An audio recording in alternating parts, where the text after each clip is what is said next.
Welcome back. We all know first impressions and how important they are, and when it comes to your home and your lawn and garden, is the perfect opportunity to wow your friends, family, and your neighbors.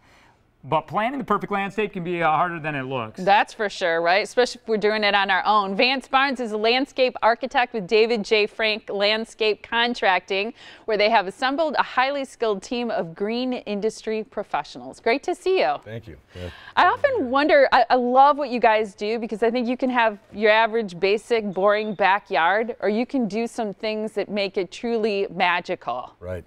And it's important to get somebody involved to help you to achieve that goal and to make sure it really satisfies your needs and what you need to do. So there are people who are landscape architects. So we also often think of architects as being people who build buildings, homes, things like that. But we have them for outdoors too. What is the training involved? A landscape architect goes through a 4 or 5 year university program that's accredited.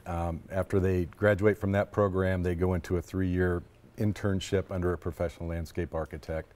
There's testing involved at the end of that so that they can get their registration and their stamp so they can stamp plans, and then there's continuing education after that to keep your professional status.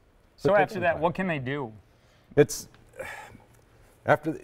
really depends on each situation, but landscape planning, master planning, campus planning, golf courses, grading, drainage, stormwater. A lot of the new green building initiatives are based on landscape architecture, like green roofs, bioswales, rain gardens, those kind of things. So I didn't realize you could go to school for that. I know, me either. Wow. There's a lot involved in that. Yeah, it's an art and a science, and there's construction and everything involved that really, and getting the good sense for design is important. And it's hard to get some of those skills in the field if you don't have a good base coming out of college that way. Let's talk about a few of the things that you brought that, oh my gosh, look at that. I love that picture. Yeah. See, now, there's an example, I feel like, of a backyard that's not all that big in terms of space. But it's so, you gain so much living space with a design like that. Right. And that's that initial contact with the client. You have to go through, the wants and the needs, the desires. What are they really looking for? What are the constraints of the site? What are the opportunities? Look at that. That is gorgeous. Yeah, and now with the municipalities really pushing required green space and minimal hardscape, we have to meet code regulations and inspections and everything. So there's a lot involved in making sure it not only fits the needs of the client, but it fits what the community wants as well. So. It seems so daunting if you were to get something like that to be able to do it yourself with all the maintenance and whatnot. Maintenance is a big deal, but we're working more and more toward trying to minimize that. Sure. And when we talk to the client, we're trying to figure out what's your lifestyle and how much do you want to invest in this, not only up front, but on the back end as well. How much time do you want to spend taking care of it? We provide those services. We come out and take care of them for you too. So that's great. Yeah.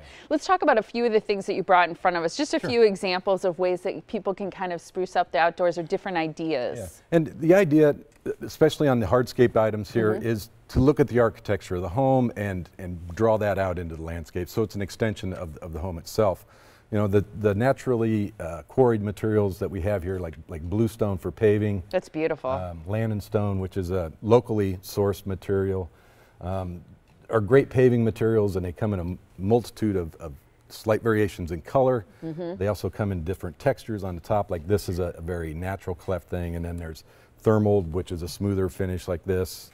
Wall stones, which we have Chilton and another variety of Landon stone here. Such beautiful matches. Yeah. And again, you're looking at the architecture of home and what fits with that and pulling that out. Some of the more traditional paving are the brick pavers, the concrete up here, and the clay pavers down there. Again, more of the traditional style architecture call for some of these. And there are, of course, budgetary issues in these. Some are more high priced than others and easier to take care of. So. And along with the hardscaping, because you brought some beautiful greens, plants, things, you can coordinate those things and make suggestions or do some planting to help complete the look. Right, and the world of designing plants and coming out with plants has exploded, and they're coming out with new varieties all the time. Different colors and different sizes, shapes, and bloom seasons are really important. But like mums are seasonal color. That's the stuff that's going in now in the fall to give you color through the rest of the fall. We've got evergreen, dwarf, and they're coming up with really nice dwarf evergreens that stay small instead of that cute little spruce you planted next to the house and now is eating up half your house. You know, we can keep them smaller. Down in front, we've got the shrub roses, which are a much easier to care for rose than some of the old-fashioned teas and things like that. Hydrangea is one of my favorite. Mine too. And now they come in all different colors. You can get, I don't know if it's the fertilizer that you use, but they can be pink, they can be blue. And you have to get the pH right in the soil to get the blue. That's the deal with those. And that's a trial and error thing. You got to try for a few years to get it right. But they're very easy plants to care for, and we have a dwarf variety here. They come 6, 8. Yeah, they can be huge. So they're pretty hardy. Selecting the right ones are important. So. Yeah, that's great. Thank you so much for all the great ideas and the information about the wonderful services that you provide. If you'd like to be visited by someone who can redesign your outdoor space and make it magical, call David J. Frank Landscape Contracting.